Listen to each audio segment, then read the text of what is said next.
That really nicely brings me on to the last question I'm going to answer in this Q&A, and that is, what are my best tips on studying anatomy? Anatomy is something which quite a lot of people struggle with.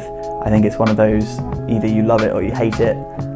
If you're like me and you go to a university where you still get to dissect cadavers, you probably have a bit of a better understanding of anatomy than those who don't. I personally still think that dissection is the best way of learning anatomy. It means that you actually get your hands on the anatomy. The next best thing would be prosections. Now, prosections is different to dissections because a prosection is already done.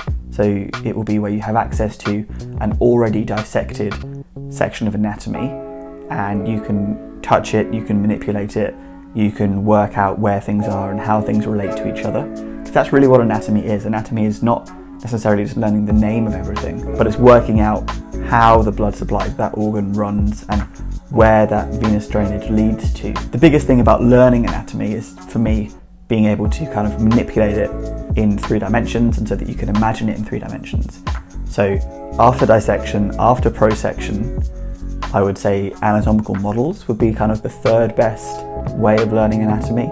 So if you can get your hands on a anatomically correct model, and your medical school should have some that you can maybe go in and either borrow or use in a particular setting, or if not, maybe you and some mates can kind of band together and buy one off Amazon. I'm sure there are some. I can leave one in the description below. I think you need to be able to pick up and manipulate whatever it is you're trying to learn. If you're trying to learn about the brain and head and neck anatomy, you need to have a look at a skull, and you need to have a look at where the foramen and where the fossa are. I never bought anatomy flashcards. I didn't think that they were particularly useful because they just test you on one specific thing, and then you don't have any relation to whatever else is around it, and that's the important thing. If you're looking for something that you can just do on paper, you can do it kind of in the comfort of your own home or out and about, then don't do flashcards, do anatomical drawing. There are some really great anatomy drawing books, and I'm going to link one below in the description that you can get from Amazon.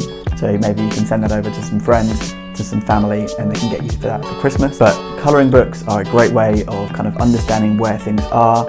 You are using your hands, you're using more than one learning method, you're really trying to cram that into your brain.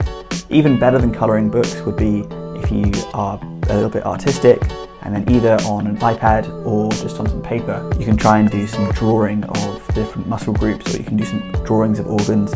I'm going to show you some now that I did. I actually did these in my second year after I bought my iPad. I'd really recommend you buy Procreate. It's an amazing drawing app for iPads. I don't know if it's on any kind of Android tablets. I haven't had one, but Procreate is fantastic for drawing. I use it for all of my doodling, for fun, or for my drawing anatomy now. Thank you so much everyone who sent me in a question on my Instagram. If you do have any questions for me, please feel free to get in touch. You can leave a comment below and I'll be sure to get back to you as fast as I can, or you can direct message me over on Instagram. Have an amazing day. Thank you so much for watching this far. Please remember to like, comment and subscribe to the channel. It really helps me out.